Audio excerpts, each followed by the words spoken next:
This is a project about music and toleration in the 17th century. And what we wanted to do was to connect up three rather different figures living in different places at the same time. And the first of our figures is the great poet John Milton, the English poet who published Paradise Lost in 1667, and one of the great Republican theorists, poets and politicians of his time, and also a man with some interest in music.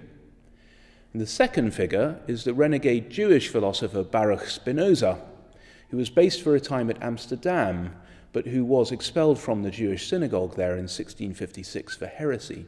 And he went on to become another philosopher of toleration and a thinker of great religious significance. And our third figure is a very interesting, slightly different figure living in Antwerp, Leonora Duarte, the daughter of a fabulously rich Antwerp diamond merchant dynasty. And she, with her brothers and sisters, was a musician and also a composer, and she composed music for the viols. And our task was to fit together these three rather different characters.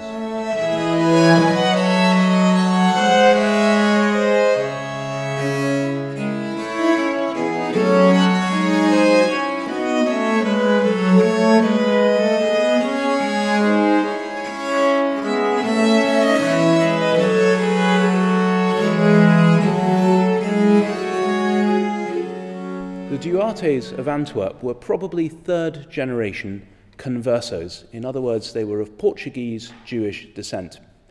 And one interesting question is how Jewish they still felt they were.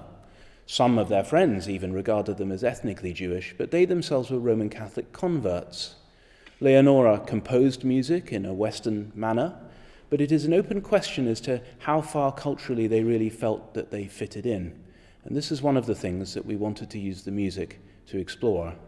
The overwhelming majority of viol consort music was written by men, and when we looked, we found only one composer from the ancient times, from the 16th and 17th centuries, who was a woman, and that was Leonora Duarte.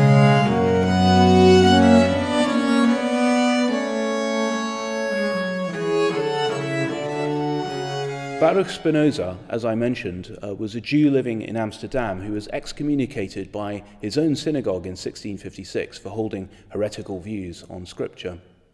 Spinoza then would go on to become a famous philosopher, a philosopher of toleration, a philosopher of matter, a philosopher of mind.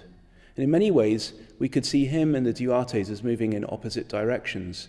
They were ethnically Jewish, but who had converted to the local Roman Catholicism, whereas Spinoza, an Amsterdam Jew, was excommunicated even by his own co-religionists. But there were lines of contact between them. The great statesman Christian Huygens, for instance, was friends with the Duartes, but he also employed Spinoza to grind lenses for him, and Spinoza, in turn, was in contact with the English scientists.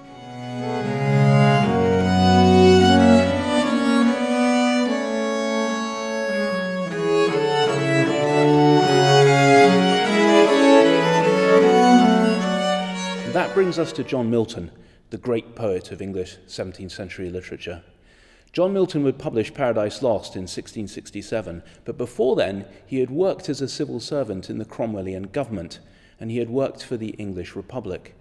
John Milton was a theorist of English Republican values. He was a staunch defender of the freedom of the press, as was Spinoza.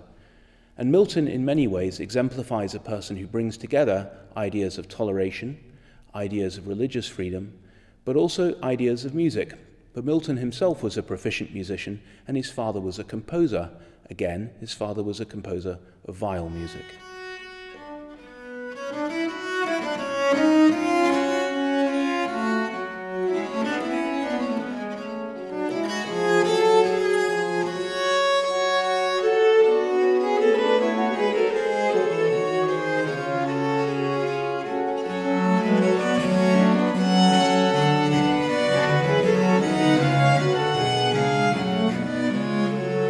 How are we to connect together these three rather different figures? John Milton is a Protestant heretic. Spinoza is a Jewish heretic. Leonora Duarte is a Roman Catholic converso. And yet there are lines by which we can associate these figures and ideas that we can use to connect them. There are some big ideas at the time. We can think about mercantile conflict between these cities and nations. We can think about religious conflict. We can think about notions of toleration in which they are all involved. But there are also ideas of harmony and of music, both at the theoretical level, at the philosophical level, at the poetic level, and finally in the writing of music itself.